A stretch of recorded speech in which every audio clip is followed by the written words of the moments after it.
আসসালামু আলাইকুম। আজকে আমরা চলে এসেছি মাধবপুর লেকে। এটি মৌলভীবাজার জেলার কমলগঞ্জ উপজেলায় অবস্থিত। এটি একটি কৃত্রিম জলাধার। বাংলাদেশের পর্যটন আকর্ষণ কেন্দ্রগুলোর অন্যতম একটি হচ্ছে এই মাধবপুর লেক। মাধবপুর চা বাগানের 11 নম্বর সেকশনে এর অবস্থান। মৌলভীবাজার শহর থেকে প্রায় 40 কিলোমিটার দক্ষিণে এবং শ্রীমঙ্গল থেকে 10 কিলোমিটার পূর্বে এর অবস্থান। চা বাগানে পানি ধরে রাখার জন্য 1965 সালে 3টি টিলাকে বাঁধ দিয়ে এই লেকটি তৈরি করা হয়েছে পানি জমানোর মাধ্যমে। এর আয়তন 50 একর, এর দৈর্ঘ্য প্রায় 3 কিলোমিটার এবং প্রস্থ অবস্থানভেদে 50 থেকে 300 মিটার।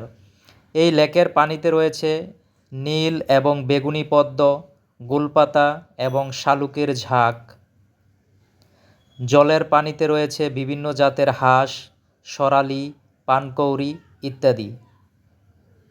তো আপনারা দেখতে থাকুন আমাদের সাথে এই মাধবপুর লেকের বিভিন্ন অংশ এবং এর চারপাশের চা বাগান এবং উঁচু টিলা।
এটা কি ফল হইছে? চা পাতা ফল?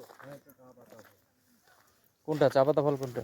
এগুলা এই ফল থেকে কি গাছ হয়? এই দেখেন চা পাতা ফুল। এখান থেকে গাছ হয়? চা পাতা ফুল এবং ফল না? এখান থেকে তো ফলটা গাছ হয় না। ফল কোনগুলো এগুলা? এই যে ফলটা এই যে এই জায়গায় ফল, এখান থেকে তো গাছ হবে না। চারা হবে এখান থেকে? এটা নিয়ে হবে না তো। ওইলা মাঝে একটা বীজ করিয়া করে আর একটা হইলো কলম করিয়া করে। এটা গাছ দিয়ে একটা ডাল থেকে পাতা কলম করে লাগাবে, এইখানে নার্সারি আছে নার্সারি তৈরি করে। আর একটা হইলো বীজ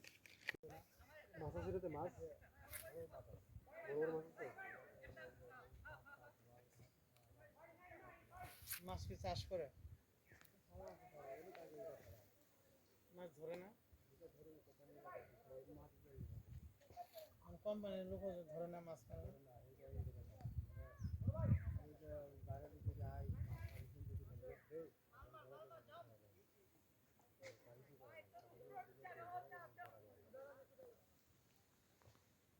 গভীর ভালো লাগে, এই যে অনেক দূরে যেতে হবে, ওই দিকে শেষ মাথায় যাইতে হবে, টিলা উপরে বড় টিলা। হ্যাঁ, কত দূরে? 15-20 মিনিট লাগে।